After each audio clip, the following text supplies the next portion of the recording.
Sve što vas interesuje na jednom mestu. Vaša dnevna doza.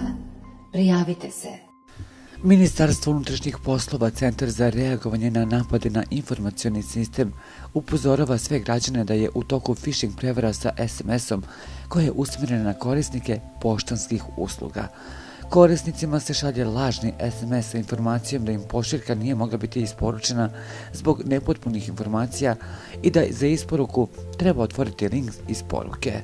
Klikom ili aktiviranjem linka građani se preusmjeravaju na lažnu internet stranicu JP Pošte Srbije na kojoj se zahteva unos ličnih podataka i podataka o platnoj kartici. Unosom ovih podataka na lažnoj internet stranici napadačima je omogućeno preuzimanje novca sa računa građana, upozorava MUP. Ukoliko ne očekujete neku pošiljku, postoji mogućnost da se radi o prevari. Nemojte aktivirati link ili otvarati prilog poruke, a da prethodno niste sigurni ko je pošiljalac.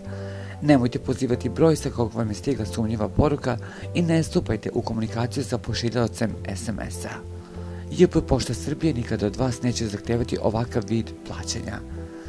Ukoliko ste uneli podatke o vašoj platnoj kartici, potrebno da se hitno javite banci kako bi oni blokirali karticu u što kraćem roku i onemogućili neovlašćene transakcije. Ne prosleđujte sumnjive poruke prijateljima.